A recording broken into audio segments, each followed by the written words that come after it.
जय हिंद दोस्तों। आज हम पढ़ने वाले हैं ब्लड क्लॉटिंग यानी रक्त का थक्का बनने के बारे में। इसके पहले पार्ट में पढ़े थे ब्लड के बारे में।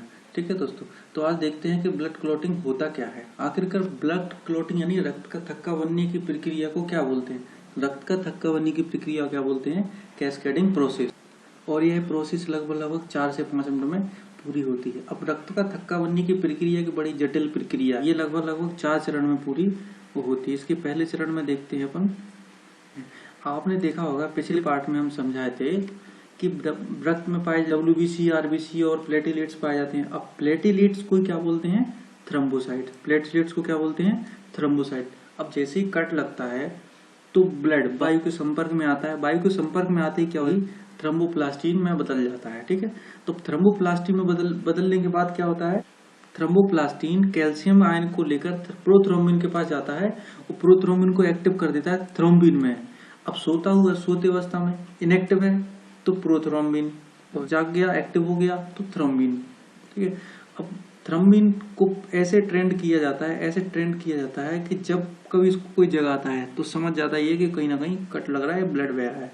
ठीक है, तो ये क्या करता है? अकेला कुछ नहीं कर सकता, ये अपने दौड़ के जाता है अपने जिगरी दोस्त थ्रोम्बिन, अपने फाइब्रिनोजेन जिगरी दोस्त के पास। तो ये दोनों मिलकर जहाँ कटा होता है वहां पे फाइब्रिन जाली का निर्माण कर देते हैं। यहाँ पे मुख्यतः क्लोटिंग की प्रक्रिया खत्म हो जाती है। लेकिन इसके बाद भी अपन समझ, इस प्रकार ये फाइब्रिन जाली बन जाती है। अब फाइब्रिन जाली बन जाती है तो क्या होता है कि WBC, RBC क्या होता है, इसमें फंस जाते हैं। तो क्या ब्लड बाहर निकलना बंद हो जाता है और धीरे धीरे क्या होता है, ये ब्लड वायु के संपर्क में आके बाहरी साइड की जो WBC, RBC होते हैं वो सूखने लगते हैं, पपड़ी बन जाती है। अब आपने देखा होगा कि विटामिन के का तो इसमें कहीं काम नाम ही नहीं आया। तो विटामिन के इस चीज में इतनी महत्वपूर्ण भूमिका निभाता है। ये सब इतनी सारी प्रोसेस को करने के लिए, सबसे ज्यादा जल्दी करने के लिए प्रेरित करता है कौन? विटामिन के। तो ये सब प्रक्रिया को तीव्र करने में कौन सा विटामिन सहायक होता है? तो विटामिन के। अब आइए इसको डायग्राम के रूप में समझते हैं। ठीक है, तो अब देखिए ये क्या है? अपनी ब्लड वेसल्स है यानी रक्त वाहिका है। ठीक है, ये अपनी ये वाली रक्त वाहिका है। तो इसमें क्या होता है, जैसे चोट लगती है हमारे शरीर में, कोई चोट लगती है तो ये ब्लड क्या बाहर बहने लगता है, ये बाहर निकलने लग रहा है। ठीक है दोस्तों, अब बाहर निकलता है तो इसके साथ साथ WBC, RBC और ये प्लेटलेट्स होते हैं जो सफेद वाले, ये बाहर निकलना शुरू हो जाते हैं। अब बाहर निकलना शुरू होते हैं तो ये प्लेटलेट्स जो बाहर निकलता है जिसको अपन थ्रोम्बोसाइट बोलते हैं। अब थ्रोम्बोसाइट वायु के संपर्क में आते ही, इधर वायु के संपर्क में आते ही थ्रोम्बोप्लास्टिन में बदल जाता है। और जैसे ही थ्रोम्बोप्लास्टिन में बदला, कैल्शियम आयन को लेके प्रोथ्रोम्बिन के पास जाता है, उसको एक्टिव कर देता है।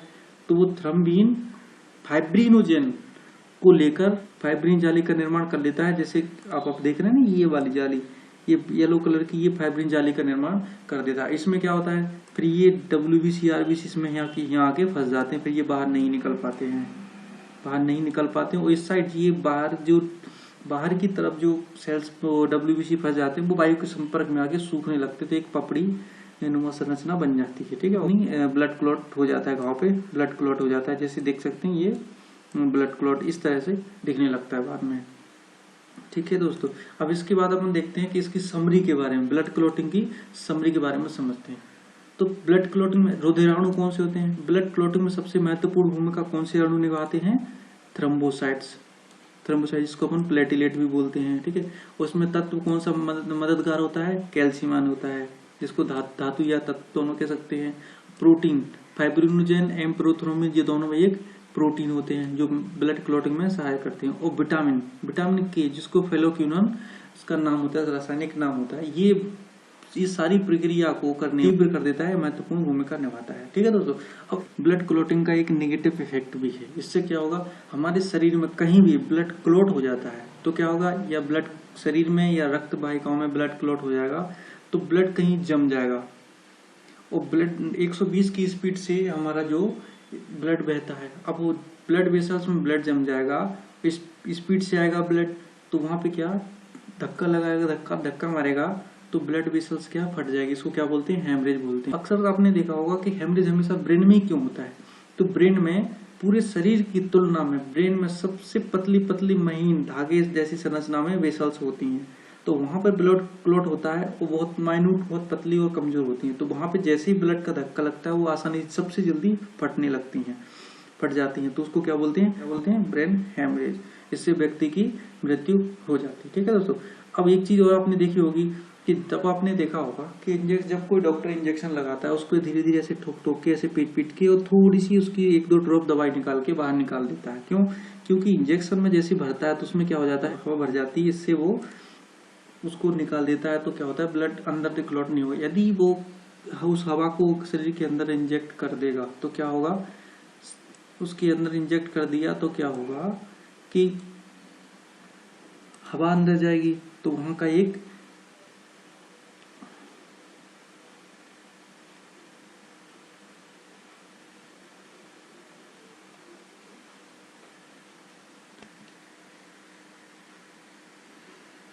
ब्लड क्लॉटिंग का एक नेगेटिव इफेक्ट भी है।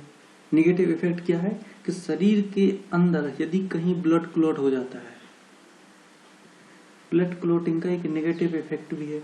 अगर शरीर के अंदर या किसी ब्लड वेसल्स में रक्त जम जाता है तो क्या होगा, इससे बहुत खतरनाक नुकसान हो जाएगा। जैसे देखो, अगर कहीं ब्लड वेसल्स में ब्लड जम गया, ब्लड वेसल्स में ब्लड जम गया तो क्या होगा, ब्लड वेसल्स में ब्लड जमने से क्या होगा कि ब्लड उस वेसल्स में फंस जाएगा। वो स्पीड से 120 की स्पीड से आता है ब्लड, तो उस पर धक्का मारेगा तो क्या होगा, ब्लड वेसल्स फट जाएगी। तो उसको क्या बोलेंगे, हेमरेज। ब्लड वेसल्स के फटने को हेमरेज बोलते हैं। ठीक है। अब हमें अक्सर देखा होगा कि हेमरेज हमेशा ब्रेन में ही क्यों होता है। अब ब्रेन में भैया इसलिए होता है कि ब्रेन में पाई जाने वाली वेसल्स धागे नुमा संरचना बहुत बारीक होती हैं, बहुत पतली पतली होती हैं, तो उनमें जल्दी से ब्लड क्लॉट फंस जाएगा और आप जरा सा धक्का लगने पर वो ब्लड वेसल्स फट जाती है, इसलिए उसको ब्रेन हेमरेज बोलते हैं। ठीक है। तो ब्रेन हेमरेज बोलते हैं, व्यक्ति की मृत्यु हो जाती है। शरीर के अंदर ब्लड को जमने से रोकने के लिए एक प्रोटीन पाया जाता है, यानी एक एजेंट और पाया जाता है जिसको बोलते हैं एंटी क्लॉटिंग फैक्टर, इसको बोलते हैं हेपेरिन। हेपेरिन क्या होता है, शरीर के अंदर रक्त का थक्का जमने से रोकता है। अब आपने देखा होगा अक्सर कि जब कोई डॉक्टर किसी को इंजेक्शन लगाता है, तो उसको ठोक ठोक के उसमें से जो वायु है ना उसको निकाल देता है। ठीक है। उसमें से वायु निकाल देता है। क्यों निकाल देता है, क्योंकि इंजेक्शन भरते समय कुछ वायु उसमें आ जाती है तो उसको निकालना पड़ता है। यदि वो नहीं निकाले, उसको डायरेक्ट सीधा लगा दे, इंजेक्शन लगा दे, तो उसमें क्या होगा, उसमें उपस्थित वायु शरीर के अंदर जाएगी और हेपेरिन की प्रकृति ऐसी होती है कि जैसे ही वो वायु के संपर्क में आता है वो निष्क्रिय हो जाता है।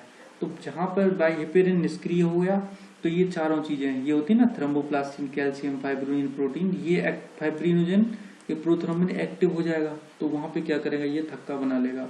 अब थक्का बना लेंगे तो क्या होगा, थक्का बना लेंगे तो वहाँ की जो स्किन है, यहाँ की जो स्किन होती है जहाँ पे मोस्टली इंजेक्शन लगाते हैं थाइस में या यहाँ हाथ में, तो यहाँ क्या है, बहुत टाइट हो जाता है, कड़क हो जाती है स्किन और दर्द करने लगती है। ठीक है। इसलिए अब और दूसरा देखा होगा आपने कि जब कभी सलाइन या ड्रिप चढ़ती है, बोतल चढ़ती है, तो वो डायरेक्ट वेन्स में चढ़ती है। ठीक है।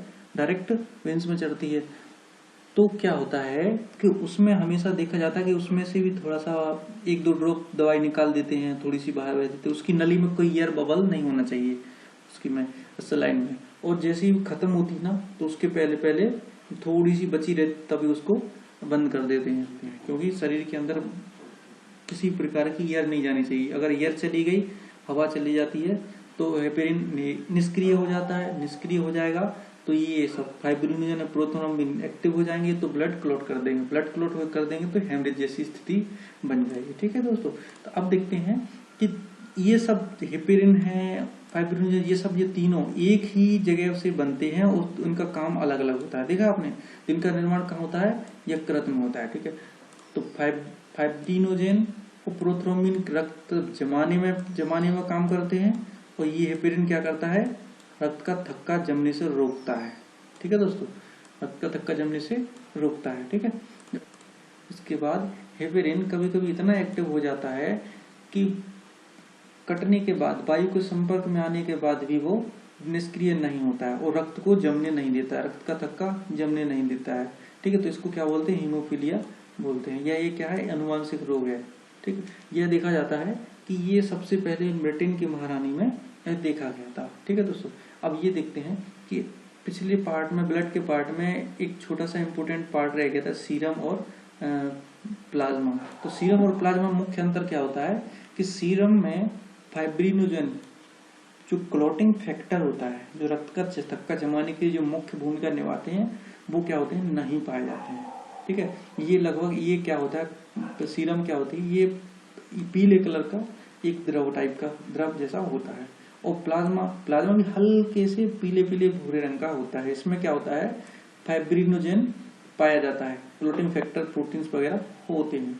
और ये क्या होता है, ये बायोलॉजिकल टेस्ट होते हैं, जितने भी टेस्ट लगाए जाते हैं मलेरिया पीलिया वगैरह, इसके टेस्ट में ये यूज की जाती है। इसमें कैसे करते हैं, इसको ब्लड को सेंट्रीफ्यूज करके, तो ब्लड सेल्स होती हैं वो बाहर थोड़ी वेटेज होती हैं, तो थोड़ी भारी होने के कारण सेंट्रीफ्यूज करते तो वो सेटल डाउन हो जाती है, नीचे बैठ जाती है, ऊपर से उसका प्लाज्मा निकाल के वो टेस्ट के रूप में काम में आ जाता है। ठीक है दोस्तों, आज की वीडियो में बस इतना ही। यदि कोई आपका डाउट रहता है तो कमेंट सेक्शन में बता सकते हैं। ठीक है दोस्तों, नमस्कार, धन्यवाद।